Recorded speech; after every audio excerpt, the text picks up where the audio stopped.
Hi, and welcome to On the Shelves at ACPL. Today we are talking about horror books, and we are going to now look at horror books for our kids. So one of these is actually an easy reader.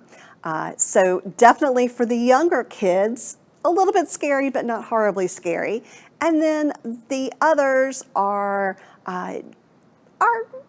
relatively spooky and scary stories, but still appropriate for someone who is in late elementary, early middle school. So let's get started.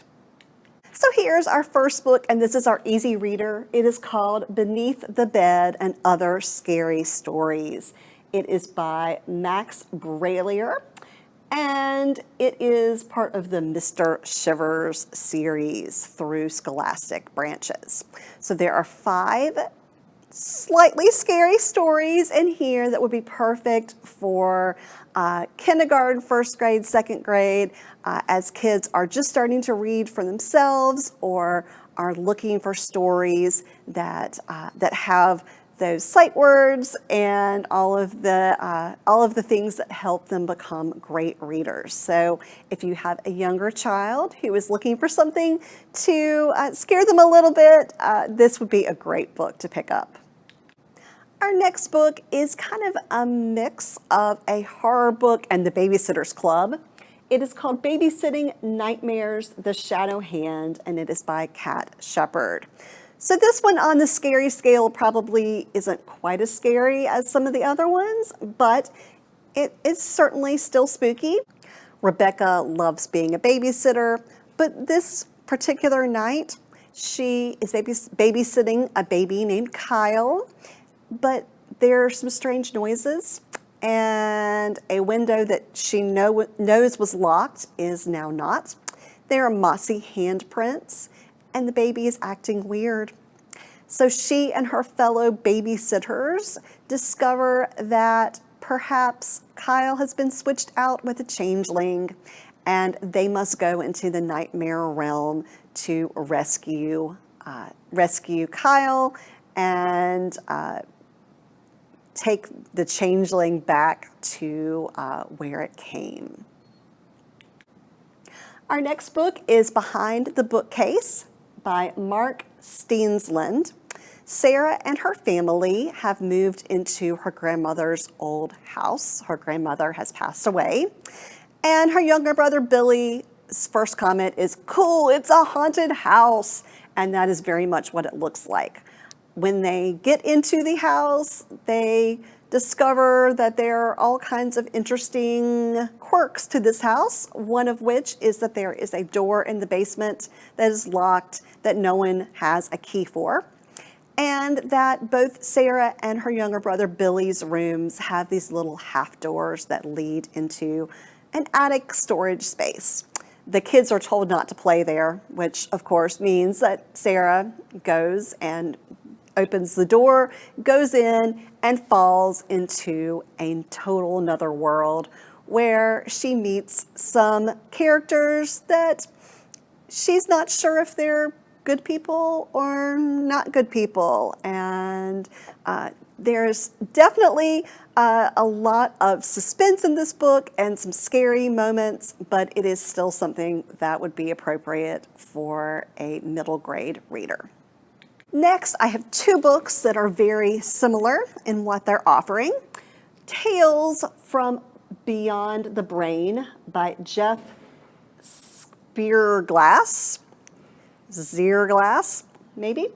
And Are You Scared Yet? Haunted Houses by Robert D. Souci. Both of these books have a lot of really spooky, scary short stories. So expect a lot of ghosts, expect a lot of weird creatures and weird things happening, but both offer that short but scary story. Our next book is The Girl Behind the Glass by Jane Kelly. Twins Hannah and Anna agree on a lot of things, including the fact that they do not want to move into the spooky house on Hemlock Road. But they move in, and Anna seems to settle in just fine. But Hannah keeps hearing strange things that no one else seems to hear, and she keeps thinking that she hears someone trying to talk to her. And it seems like things are agitating both her and her twin sister, that maybe this entity doesn't really want Hannah and Anna to be as close as they were. So Hannah really has to try to figure out, is there a malevolent spirit who is trying to separate her and her sister, and what can she do to combat that? And our final kids horror book is Took by Mary Downing Hahn. She has written quite a few scary stories for kids. I just picked one, but there are many, many other books by her that would be fantastic as well. In this book, Daniel and Erica move to a house and they're not really happy about it, which seems to be a theme of these horror stories. This house is in the middle of the woods and farmland. The people at their school make fun of them, kind of think of them as snobs, and they keep sharing stories about a scary ghost called Old Auntie who supposedly haunts their house.